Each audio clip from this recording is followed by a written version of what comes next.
Johor மாநில சட்டமன்ற தேர்தலில் எம்ஐபிபி கட்சி மஇகவை எதிர்த்து போட்டியிடாது என்று ஜொகூர் மாநில எம்ஐபிபி கட்சி தலைவரான டாக்டர் எஸ் அஸ்வின் தெரிவித்துள்ளார்.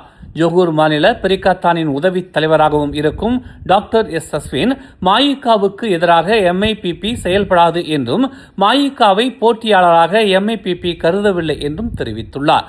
மஇகவிலிருந்து பிரிந்த புனிதன் பரமசிவம் எம்ஐபிபி கட்சியில் இணைந்து அக்கட்சியின் தலைவராகவும் தற்போது இருக்கிறார். பெரிகாத்தானின் கூட்டணி கட்சிகளில் ஒன்றாக இருக்கும் எம்ஐபிபி எனும் மலேசிய இந்திய மக்கள் கட்சி ஜொகூர் சட்டமன்ற தேர்தலில் பெரிகாத்தான் சின்னத்தில் போட்டியிடும் என்பதையும் சஸ்வின் உறுதிப்படுத்தினார். ஜொகூரில் எம்ஐபிபி போட்டியிடுவதற்கான குறிப்பிட்ட ஒரு சில சட்டமன்றங்களை அடையாளம் கண்டுள்ளதாகவும் அவர் கூறினார். கடந்த ஓராண்டாக ஜொகூரில் பாலோ பகுதியில் பல்வேறு மக்கள் நல திட்டங்களையும் டாக்டர் எஸ் அஸ்வின் மேற்கொண்டு வருகிறார். முஃபாகாத் நேஷனல் கூட்டணியை மீண்டும் புதுப்பிக்க வேண்டும் என்ற கோரிக்கைகளுக்கு மத்தியில் பாஸ் மற்றும் அம்னோ தலைவர்கள் நேற்று இரவு சந்தித்ததை பாஸ் கட்சியின் தலைவர் அப்துல் ஹரி அவாங் உறுதிப்படுத்தியுள்ளார். இருப்பினும் அந்த சந்திப்பை ஒரு சாதாரண கூட்டம் என்று அவர் குறைத்து மதிப்பிட்டுள்ளார். மேலும் அதில் தனக்கு எந்த பங்கும் இல்லை என்றும் அவர் தெரிவித்தார். எங்களை சந்திக்க விரும்பும் அம்னோ தலைவர்களை நாங்கள் சந்திக்கிறோம். நான் இதில் சம்பந்தப்படவில்லை. ஆனால் அவர்கள் எனக்கு தகவல் தெரிவித்தனர் என்று மாராங் நாடாளுமன்ற உறுப்பினருமான அவர் இன்று திரங்கானுவில் உள்ள மஸ்ஜித் ருசிலாவில் செய்தியாளர்கள் மத்தியில் தெரிவித்தார். கோலாலம்பூரில் உள்ள ஒரு ஹோட்டலில் நடந்த இந்த சந்திப்பில் பாஸ் கட்சியின் உதவி தலைவர் இர்திஸ் அமாட் மற்றும் பொதுச் செயலாளர் தக்யுடின் ஹசான் ஆகியோரும் கலந்து கொண்டதாக கூறப்படுகிறது. அம்னோவின் அரசியல் குழுவும் நேற்று அதே ஹோட்டலில் சந்தித்ததாக தெரிவிக்கப்பட்டுள்ளது. 2 நாட்களுக்கு முன்பு பாஸ் கட்சியின் துணைத் தலைவர் துவான் இப்ராஹிம் துவான்மான் வரவிருக்கும் ஜொகூர் மாநில தேர்தலில் பாஸ் மற்றும் அம்னோ இணைந்து செயல்பட வேண்டும் என்றும் தங்களின் முஃபாகாத் நேஷனல் கூட்டணியை மீண்டும் புதுப்பிக்க இதுவே சரியான நேரம் என்றும் அழைப்பு விடுத்திருந்தார்.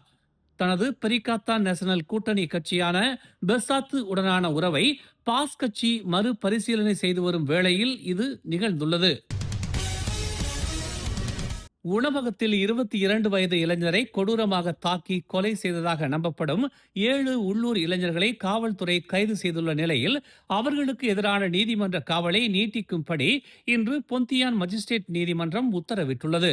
கைது செய்யப்பட்ட 18 முதல் 22 வயதுடைய 7 இளைஞர்களும் தங்கள் மீதான குற்றத்தை மறுத்ததுடன் ஜாமீன் கோரிக்கையும் வைத்துள்ளனர். ஜாமீன் கோரிக்கையை நிராகரித்த நீதிமன்றம் மேலதிக விசாரணை நடத்த காவல்துறைக்கு உத்தரவிட்டுள்ளது. கடந்த மே 21ஆம் தேதி பெக்கான் நன்னா சாலையில் உள்ள ஒரு உணவகத்தில் நண்பர்களுடன் உணவருந்து கொண்டிருந்த 22 வயது இளைஞர் கொடூரமாக கொலை செய்யப்பட்ட வழக்குடன் கைது செய்யப்பட்டிருக்கும் இந்த 7 இளைஞர்களும் தொடர்புடையவர்கள் என்பதற்கான ஆதாரங்களை காவல்துறை வரும் ஜூலை 9ஆம் தேதிக்குள் சமர்ப்பிக்க வேண்டும் என்று பொந்தியான் மஜிஸ்ட்ரேட் நீதிமன்றம் உத்தரவிட்டுள்ளது. அவர்கள் மீதான குற்றம் நிரூபிக்கப்பட்டால் 40 ஆண்டுகள் வரை சிறை தண்டனையும் 12 பிரம்படிகளும் விதிக்கப்படலாம். ஐக்கிய நாடுகள் பொதுச்சபையின் 80வது அமர்வின் போது நடைபெற்ற தேர்தலில் அதிக வாக்குகளை பெற்று மலேசியா 2027-2029 ஆண்டுக்கான ஐக்கிய நாடுகள் பொருளாதார மற்றும் சமூக மன்றத்தின் உறுப்பினராக தேர்ந்தெடுக்கப்பட்டுள்ளது. ஜூன் 4ஆம் தேதி நடைபெற்ற இந்த தேர்தலில் கலந்து கொண்டு வாக்களித்த 186 உறுப்பு நாடுகளில் இருந்து மலேசியா 184 வாக்குகளை பெற்றதாக வெளியுறவு அமைச்சு தெரிவித்துள்ளது.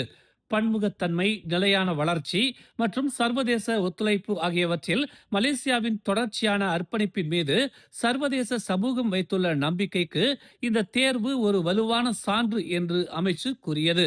பொருளாதார நிச்சயமற்ற தன்மை, மனிதாபிமான நெருக்கடிகள், சமத்துவமின்மை மற்றும் காலநிலை மாற்றத்தின் பாதகமான விளைவுகள் உள்ளிட்ட உலகளாவிய சவால்களை எதிர்கொள்வதற்கான முயற்சிகளுக்கு மலேசியா ஆதரவளிக்கும் என்று அமைச்சு தெரிவித்தது. அலெக்சாண்ட்ரியா பல்கலைக்கழக பட்டதாரிகளுக்கு வழங்கப்படும் மருந்தியல் முனைவர் பட்டமான ஃபார்ம்-டி தகுதிக்கான அங்கீகாரம் தொடர்பான சிக்கலை விரைவாக தீர்க்குமாறு உயர்கல்வி மற்றும் சுகாதார அமைச்சுக்கு பிரதமர் அன்வார் இப்ராஹிம் உத்தரவிட்டுள்ளார். பாதிக்கப்பட்ட மாணவர்களின் நலன் மற்றும் எதிர்காலத்தை கருத்தில் கொண்டே இந்த உத்தரவு பிறப்பிக்கப்பட்டதாக பிரதமர் அலுவலகம் இன்று வெளியிட்டுள்ள அறிக்கையில் தெரிவித்துள்ளது. மலேசியாவில் பதிவு மற்றும் தொழில்முறை பயிற்சி நோக்கங்களுக்காக ஃபார்ம் டி தகுதியை அங்கீகரிப்பது தொடர்பாக பல்கலைக்கழக மருந்தியல் மாணவர்கள் எழுப்பிய புகார்களை அது குறிப்பிட்டுள்ளது. தற்போது இந்த திட்டத்தின் கல்விசார் அங்கீகாரத்திற்கு மலேசியா தகுதி முகமைக்கு எந்த ஆட்சேபனையும் இல்லை.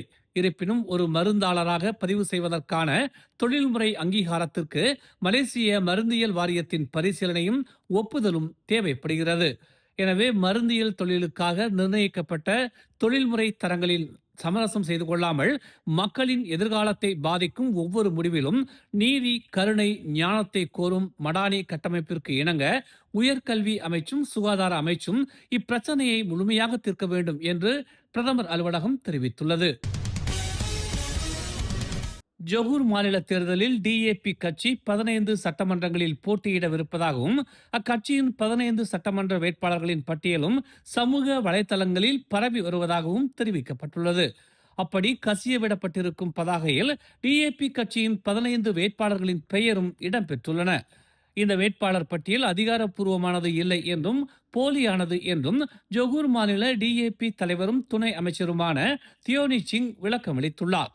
நேற்று பாரிசானின் மாசிசா வேட்பாளர்களின் பட்டியலும் இணையத்தில் கசிந்ததை அடுத்து அது போலியான பட்டியல் என மாசிசாவும் விளக்கமளித்துள்ளது. பக்காத்தானின் தொகுதி பங்கீடுகளின் பேச்சுவார்த்தைகள் இறுதி கட்டத்தில் இருப்பதால் தேவையற்ற குழப்பங்களை ஏற்படுத்த வேண்டாம் என்று தியோனி சிங் வலியுறுத்தியுள்ளார். மேலும் செய்திகளை தெரிந்து கொள்ள தமிழ் மலர் இணையதளம், தமிழ் மலர் செயலி மற்றும் மலர் டிவி யூடியூப் சேனலை வலம் வாருங்கள். எங்களோடு இணைந்திருக்க மலர் டிவியை பதிவு செய்து கொள்ளுங்கள். உறவுகள் மகிழ்ந்திட விருப்பம் மற்றும் பகிர்வு சேவையை சொடுக்கிடுங்கள்.